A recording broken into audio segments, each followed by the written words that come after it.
Washington, AP. In the still shaken and heavily guarded U.S. Capitol, thousands of National Guard troops still wander the halls.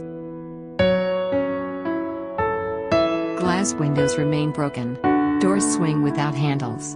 And in the grand marble hallways, which amplify the shouts of insurrectionists just over a month ago, there is an uncomfortable silence. The end of Donald Trump's impeachment trial is only the beginning of Congress reckoning with the jam. 6 attack, a violent ransacking of the Capitol that resulted in 5 deaths.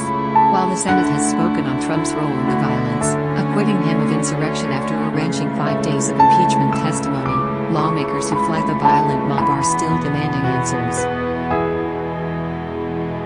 How, they ask, could security could have failed so catastrophically? And how can they ensure it doesn't happen again? This is not a moment where we pivot and move on, Connecticut Sen. Chris Murphy said Saturday, just after the acquittal vote in the impeachment trial. You cannot view today as the last page of the book. What we were talking about today was the accountability for the leader of the mob. But we still have to protect against future mobs. We still have to go after members of the mob. The coming weeks, and likely the coming months and years, will force lawmakers to work through the many unanswered questions about the attack. It's a complex task that will test whether lawmakers can set aside partisanship, which flared anew during the impeachment process, and turn the harrowing violence that threatened their lives into a restorative moment for their institution. Since Saturday's vote, Democratic leaders have said they will take steps to form an independent investigative commission modeled after one that studied security failures before the 9/11 attacks. 2 Senate committees have summoned top security officials to testify, the beginning of a comprehensive look at what went wrong. Separately, retired Army Lieutenant General Russel Honoré is leading an ongoing review of the Capitol security process, commissioned by House Speaker Nancy Pelosi. And several other panels are looking into different aspects of the insurrection, including intelligence lapses and whether it was coordinated. Security is the order of the day, Pelosi said in a letter to her House colleagues on Monday. The security of our country, the security of our capital, which is the temple of our democracy, and the security of our members. Louisiana Senator Bill Cassidy, one of 7 Republicans who voted to convict Trump, said Sunday that there should be a complete investigation into what happened.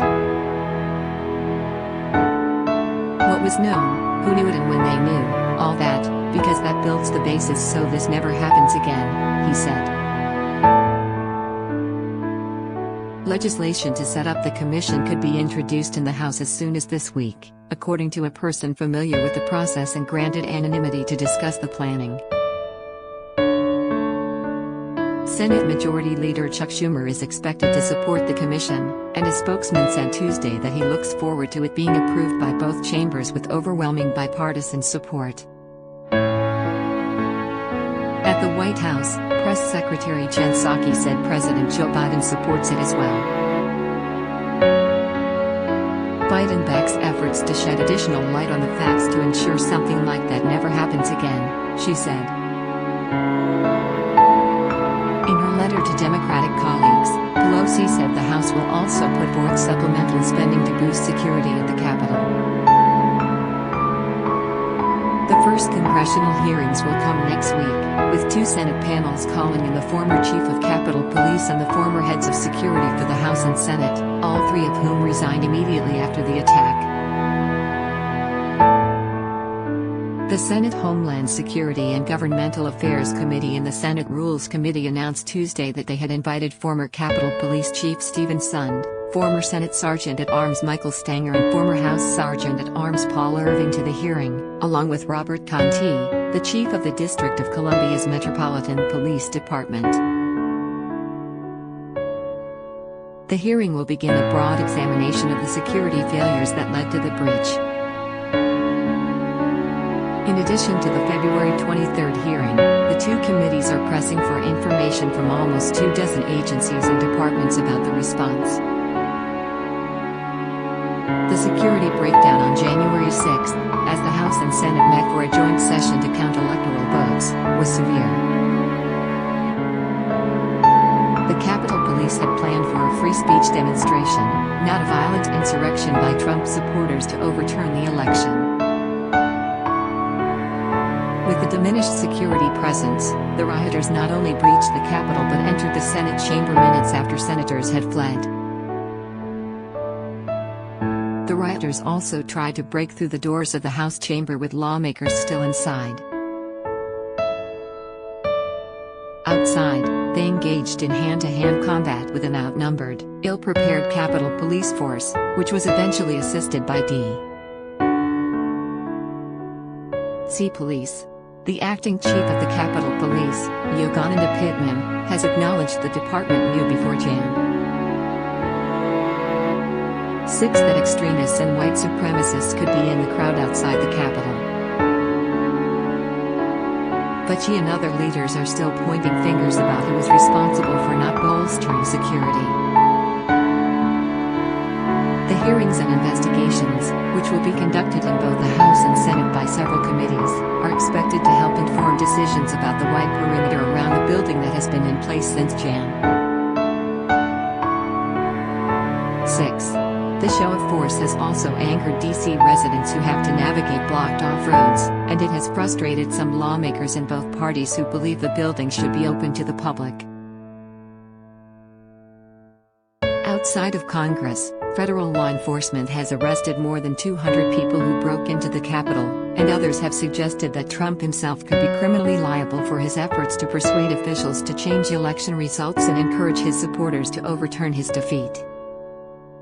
In the blistering speech that came immediately after his vote to acquit Trump, Senate Majority Leader Mitch McConnell pinned responsibility for the riots on Trump and said he didn't yet get away with anything.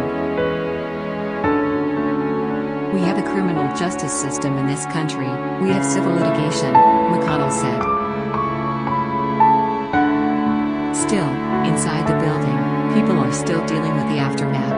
Maine Sen.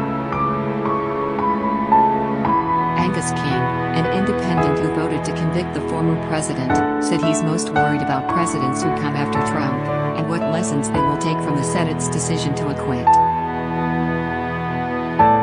"I do feel sad," he said. "This gave us an opportunity for closure which we missed." Alaska Senator Lisa Murkowski reflected on the sights and sounds she heard on Jan. 6 as she walked out of the chamber after the vote. Like Cassidy, she was one of the 7 Republicans who voted to convict. "It hits me," Murkowski said in an interview with Politico, remembering the trash that scattered the same floor she was walking on as she spoke. "I hear the sound of the Capitol Police officer who was retching in the bathroom because he had just gotten sprayed with pepper spray and was trying to wash it out. We're all witnesses to this. And you have to bear witness to it, I guess." Associated Press writers Josh Boak and Michael Balsamo contributed to this report. Download calling all HuffPost superfans. Sign up for membership to become a founding member and help shape HuffPost's next chapter. Join HuffPost.